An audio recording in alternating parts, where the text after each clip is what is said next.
কি মন খারাপ?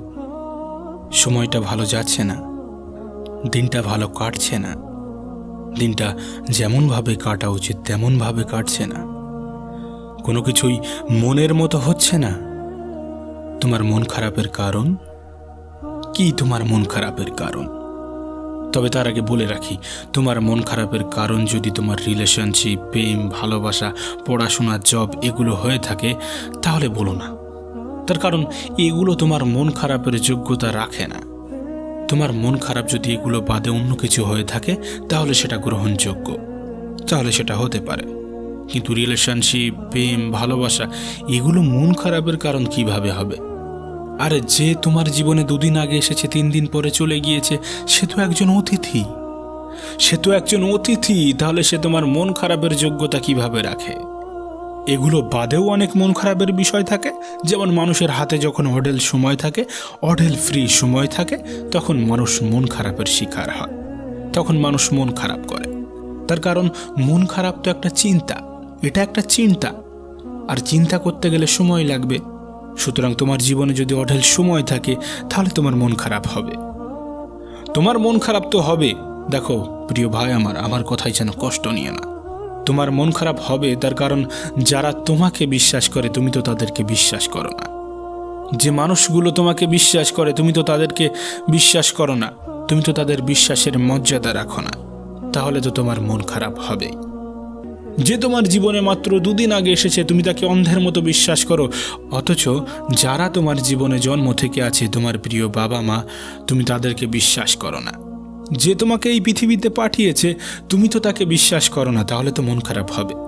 তুমি তো বিশ্বাস করো না যে তুমি একটা পরীক্ষার মধ্যে আছো, যে পরীক্ষাকে আমরা ধৈর্য বলে ডাকি, যে পরীক্ষাকে আমরা ধৈর্য নামে চিনি। তুমি তো এটা বিশ্বাস করো না। তুমি বিশ্বাস করো কাকে? না 2 দিন আগে আসা ওই ব্যক্তিটাকে, ওই মানুষটাকে। দেখো প্রিয় ভাই কষ্ট নিও না আমার কথায়। ফিরে আসো ওই সমস্ত রাস্তা থেকে, ফিরে আসো ওই সমস্ত পথ থেকে। ব্যস্ত রাখো নিজেকে, যতটা পারো ব্যস্ত রাখার চেষ্টা করো। এতটা ব্যস্ত রাখো যেন তোমার এই সমস্ত কিছু করার প্রয়োজন না পড়ে, যেন তোমার এই সমস্ত কিছু করার সময় না থাকে, যেন তোমার হাতে পর্যাপ্ত সময় না থাকে, ইভেন তোমার মন খারাপ করারও সময় না থাকে। আমি জানি না তোমার মন খারাপের কারণ কি, সেটা আদেও তোমার মন খারাপের যোগ্যতা রাখে কি না সেটাও জানি না। তবে এটুকু বলতে পারি, মন খারাপ এটা একটা চিন্তা, এটা একটা বিশ্বাস। তুমি বিশ্বাস করছো, তুমি চিন্তা করছো যে আমার মনটা খারাপ, তাই তোমার মনটা খারাপ। পরক্ষণে তুমি যদি আবার এটা বিশ্বাস করতে শুরু করো, আজকের দিনটা কতই না সুন্দর, তাহলে তোমার মনটা আবার ভালো হয়ে যাবে। তোমার মন খারাপ করার কারণ কি? তুমি কেন মন খারাপ করতে যাবে? মন তো তার খারাপ হওয়া উচিত যাকে ডাক্তার বলে দিয়েছে আর মাত্র 3 মাস, আর মাত্র 2 মাস, আর মাত্র 20 দিন, আর মাত্র 10 দিন। তোমার শরীরটা আস্তে আস্তে ড্যামেজ হয়ে যাচ্ছে, তোমার অঙ্গগুলো আস্তে আস্তে কাজ করা বন্ধ করে দিচ্ছে, তোমার নার্ভাস সিস্টেম আস্তে আস্তে কাজ করা বন্ধ করে দিচ্ছে, তোমার মস্তিষ্ক আস্তে আস্তে শুকিয়ে আসছে। তুমি যে রোগের শিকার, সে রোগের কোনো চিকিৎসা নেই। মন তো তার খারাপ করা উচিত যে ভয়াবহ রোগের শিকার। মন তো তার খারাপ করা উচিত যে এমন রোগের শিকার যার কোনো চিকিৎসা হয় না। তুমি যার শিকার, তুমি যে জিনিসটার শিকার, তার কি কোনো চিকিৎসা নেই? তার কি কোনো সমাধান নেই?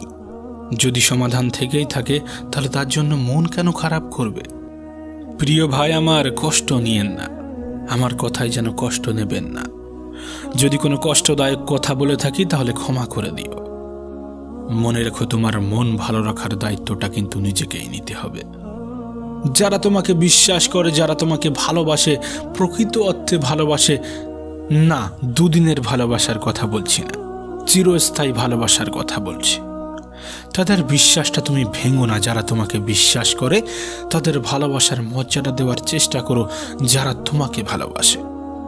আমি একটা কথা প্রায়ই বলে থাকি, এ পৃথিবীতে বাবা মায়ের থেকে বেশি আপন এবং রবের থেকে বেশি কাছের কিছু হতে পারে না, কেউ হতে পারে না। এ কথা আমি বারবার বলবো, বাবা মায়ের থেকে বেশি আপন এবং রবের থেকে বেশি কাছের কিছু হতে পারে না।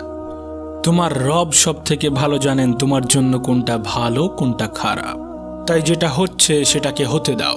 যেটা ঘটছে সেটাকে গ্রহণ করে নাও। মনে রেখো তোমার রেজাল্ট কখনো ডিসাইড করে না তোমার ভবিষ্যৎ কেমন হবে। তোমার রেজাল্ট কখনোই ডিসাইড করে না তোমার ভবিষ্যৎটা কেমন হবে। তবে হ্যাঁ, তোমার মেহনত কিন্তু ডিসাইড করে তোমার ভবিষ্যৎ কেমন হবে।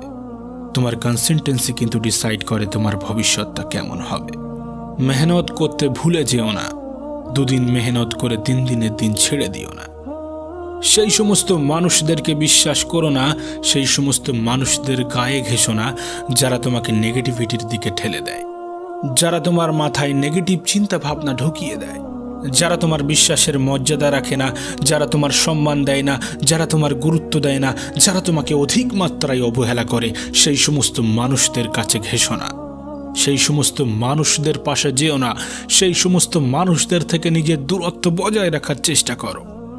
এবং তার সঙ্গে সঙ্গে সেই সমস্ত মানুষদেরকে কখনোই দূরে ঠেলে দিও না যারা তোমাকে ভালোবাসে, যারা তোমার প্রতি বিশ্বাস রাখে, যারা তোমাকে অধিক মাত্রায় পছন্দ করে, যারা তোমার সুকামনা করে, যারা চায় তোমার ভবিষ্যৎটা যেন উজ্জ্বল হোক, যারা চায় তোমার দিনটা যেন সুখের হোক। খবরদার, তাদেরকে কখনোই অবহেলা করো না, তাদেরকে কখনোই দূরে ঠেলে দিও না, তাদেরকে কখনোই হেয় করো না। তোমার মন খারাপের কারণ কি আমি জানি না, তবে তোমার কাছে একটা অনুরোধ করব। যখন তুমি অতিরিক্ত খুশিতে থাকবে তখন কোনো সিদ্ধান্ত নেবে না, এবং তার সঙ্গে সঙ্গে যখন তুমি অতিরিক্ত কষ্টে থাকবে, অতিরিক্ত দুঃখে থাকবে, তখনও কোনো সিদ্ধান্ত নেবে না। মনে রেখো, তোমার দুঃখের সময় নেওয়া একটা ভুল সিদ্ধান্ত তোমার মা বাবাকে অসহায় করে দিতে পারে, তোমার মা বাবাকে হতাশার শিকার বানাতে পারে। আমি কি বলতে চাচ্ছি তুমি হয়তো বা বুঝতে পারছো।